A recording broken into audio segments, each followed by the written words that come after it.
नमस्ते और स्वागत है सच्चाई की तलाश करने वालों का। आज हम वैदिक ज्योतिष के रहस्यमय दुनिया में जाएंगे और छाया ग्रह राहु पर ध्यान केंद्रित करेंगे। जिंदगी के इस खगोलीय नृत्य में राहु बिना शरीर वाला होते हुए भी एक शक्तिशाली प्रभाव डालता है, जो अक्सर अप्रत्याशित चुनौतियों और इच्छाओं के रूप में प्रकट होता है। ज्योतिषीय उपायों पर एक प्राचीन ग्रंथ लाल किताब बताती है कि कैसे अलग अलग भावों में राहु की स्थिति हमारे जीवन को प्रभावित कर सकती है।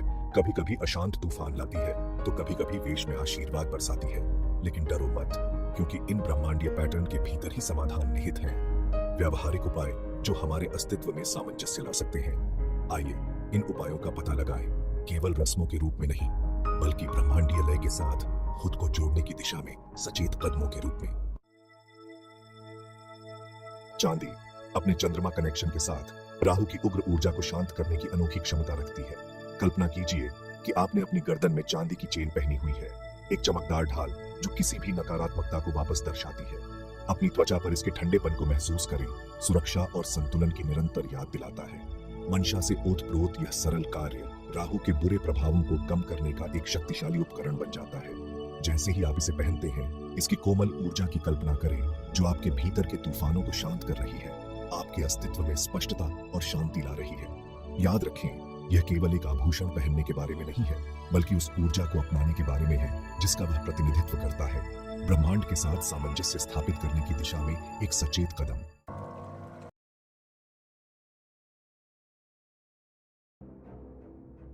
सपनों के दायरे में जहां हमारा अवचेतन मन मुक्त घूमता है, राहु का प्रभाव बुरे सपने और चिंताओं के रूप में प्रकट हो सकता है। इसका मुकाबला करने के लिए लाल किताब एक सरल लेकिन शक्तिशाली उपाय बताती है। अपने तकिए के नीचे चाकू रखना। अब इससे पहले कि आप डर की तस्वीरें अपने मन में बिठाएं, यह समझें, इस संदर्भ में चाकू सुरक्षा और साहस का प्रतीक है जो भ्रम और भय को काटता है। इसकी कल्पना एक रक्षक के रूप में करें। इसकी उपस्थिति आपके सोते समय नकारात्मक ऊर्जाओं को दूर करती है। यह प्रतीकात्मक कार्य आपके अवचेतन को सशक्त बनाता है, जिससे आप अपने डर का सामना कर सकते हैं और स्वप्न की स्थिति से मजबूत होकर उभर सकते हैं। तांबा एक धातु जो अपनी चालकता के लिए जाना जाता है, हमारे इरादों को ब्रह्मांड तक पहुंचाने का एक माध्यम बन जाता है। एक सुंदर ढंग से तैयार किए गए तांबे के बर्तन की कल्पना करें, जो गुड़ के सुनहरे रंग और गेहूं की मिट्टी की सुगंध से भरा हो। जैसे ही आप इसे जरूरतमंद लोगों को अर्पित करते हैं, इसकी कल्पना कृतज्ञता और विनम्रता के भाव के रूप में करें, अपने जीवन में प्रचुरता को स्वीकार करते हुए। निस्वार्थ भाव से देने का यह कार्य राहु को प्रसन्न करता है, जो भौतिकवाद और इच्छा पर पनपता है। अपने आशीर्वाद को साझा करके आप सकारात्मक ऊर्जा का प्रवाह बनाते हैं, अपने जीवन में समृद्धि और सद्भाव को आकर्षित करते हैं। 2 किलो जौ को पकड़े हुए कल्पना करें, अपने हाथों में उसका वजन महसूस करें। प्रत्येक दाना एक चिंता, एक भय, आपको पीछे रखने वाली बाधा का प्रतिनिधित्व करता है। जैसे ही आप बहते पानी के पास खड़े होते हैं, कल्पना करें कि ये बोझ जौ से नदी में स्थानांतरित हो रहे हैं, बहाकर ले जाए जा रहे हैं, विशालता में घुल रहे हैं। 12 मंगलवार तक दोहराया जाने वाला मुक्ति का यह कार्य जाने देने की प्रतिबद्धता का प्रतीक है, राहु की चपेट से खुद को मुक्त करने का। याद रखें, सच्ची मुक्ति भीतर से आती है, अपने बोझ को त्यागने और जीवन के प्रवाह को अपनाने से।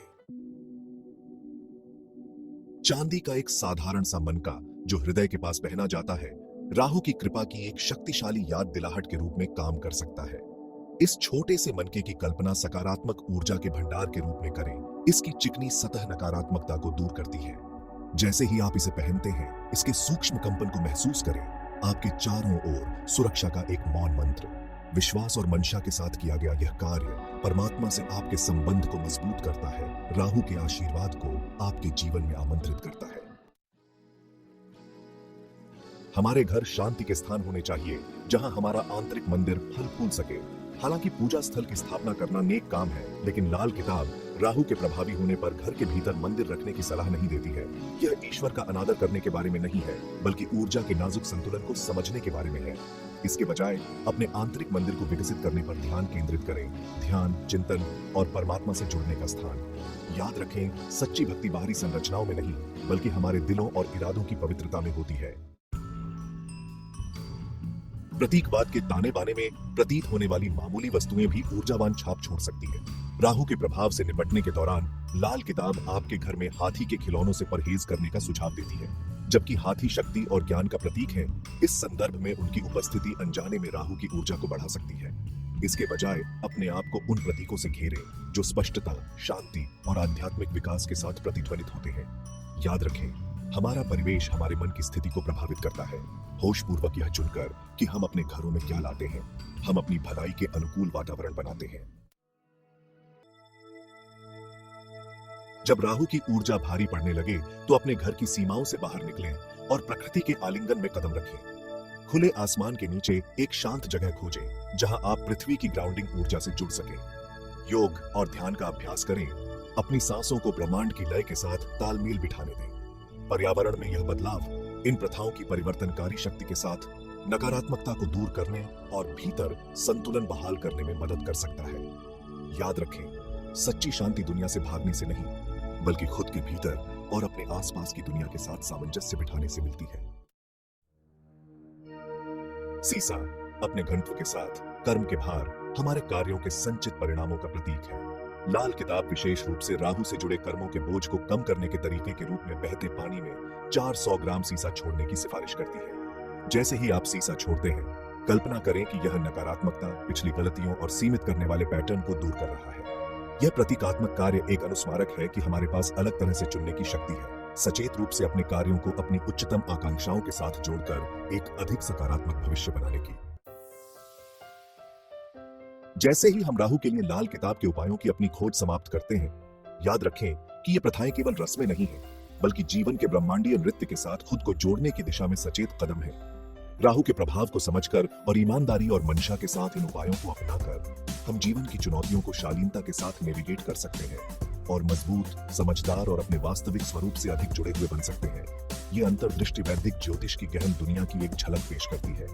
हालांकि प्रत्येक व्यक्ति का ज्योतिषीय चार्ट अद्वितीय होता है और इन उपायों के लाभों को अधिकतम करने के लिए व्यक्तिगत मार्गदर्शन आवश्यक है।